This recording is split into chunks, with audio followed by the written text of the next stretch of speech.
Again, we're looking up VC Street. Here's Tower 7, still remaining. So we know what day this is. Tower 1 is gone.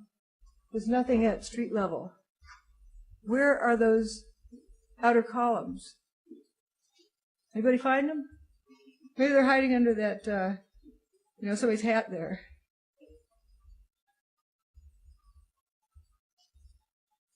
It was this intersection looking down this street.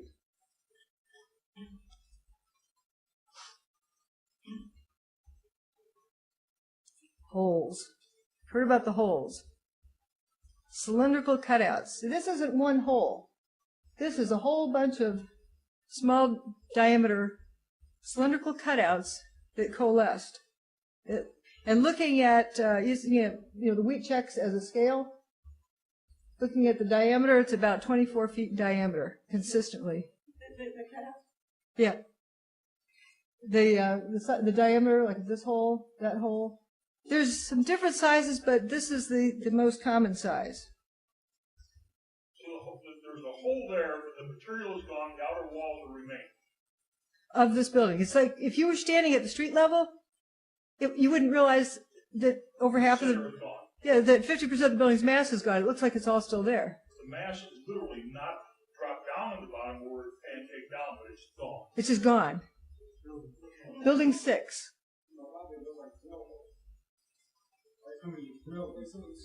Yeah, it's empty, which is bizarre. And this is inside that hole. And this is an 8-story building. So if you count down from the top, 1, 2, 3, 4, 5, 6, 7, 8, you can see we're right at the first floor. You can account for all 8 floors.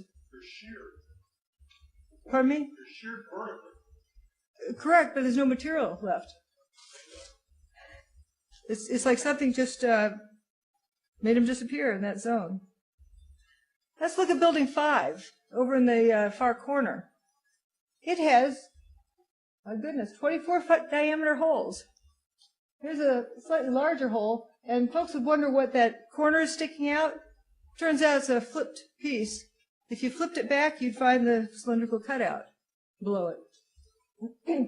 And there's some other odds and ends around, like this hole here, which has a smaller hole within it. My favorite, Building 4. Building 4's perimeter used to be here. This is where Tower 2 stood. And Building 4, the main body of it, butted up against Tower 2. But we only have that northern wing left. It was like it was surgically removed. It was cut off. There's a little stub of the main body there, but that's about it. And if we looking from this direction, like looking up that way, we're looking west, this is what we'd see. Right afterwards is when this picture was taken. It's just sliced off. And nothing left. Whoops. Didn't go on top, but... There's my favorite hole in the street here. But if you start noticing, you start seeing right below the surface pieces of trash, you have cylindrical cutouts all through ground zero.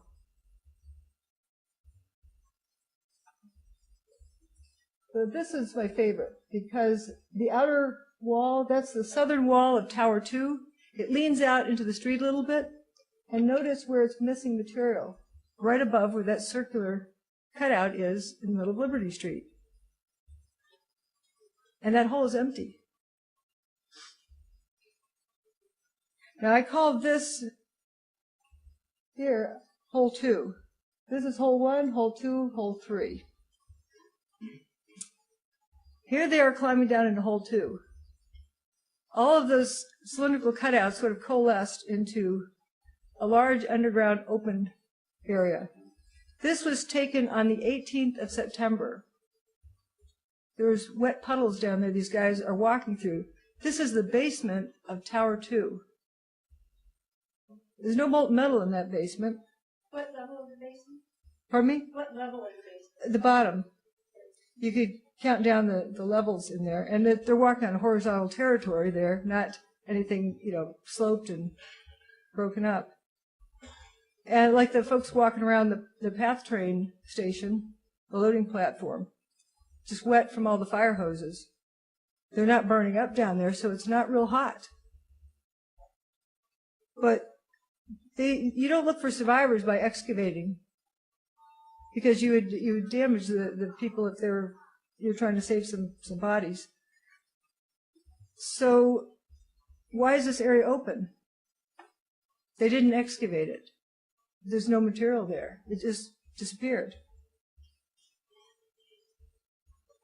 Again, this is that zone with a few loose pieces of steel on top of it. Once you remove those, you have the open area. Now we're going to look at hole 1. There, you see some wheat checks that took a dive into the hole.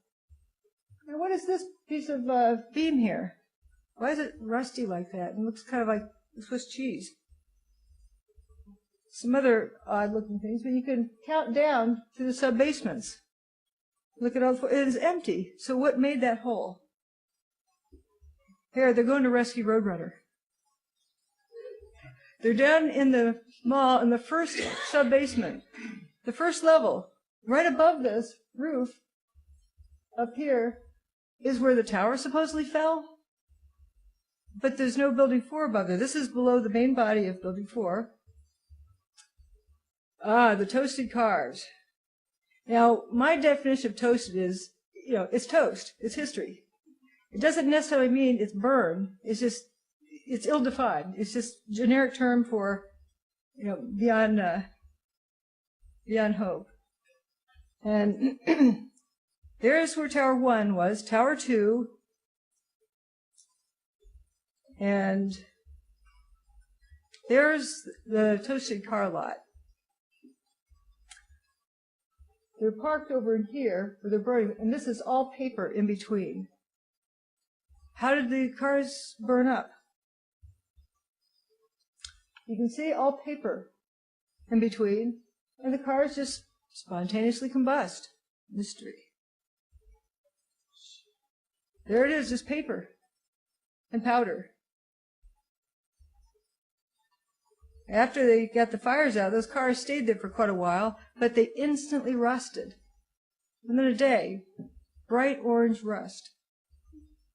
There are some cars on FDR Drive, and folks say, oh, they're towed there.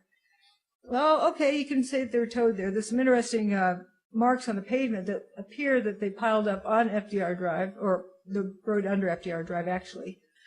But a comment I'd like to make about the towed question is there were 1,400 toasted cars.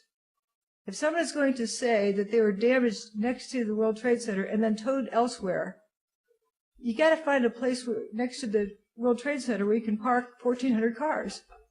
VC Street, how many cars can you fit there? Somebody would have noticed the being towed.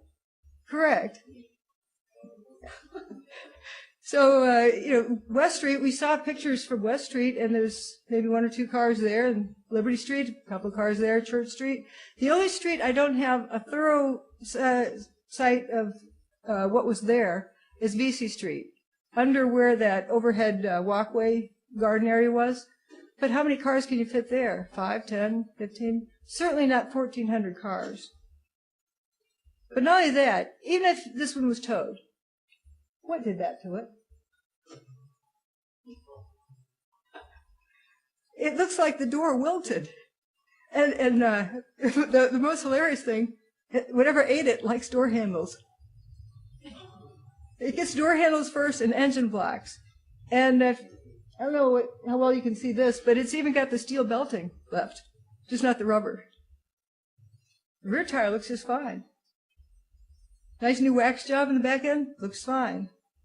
So how hot could that car have been without affecting the entire car? The recent California fires, a friend sent me some pictures of some vehicles that were burned up. None of them were rusted. Now, if we have steel, how is it affected by fire? See something going drip, drip, drip? What ate that? Something attacked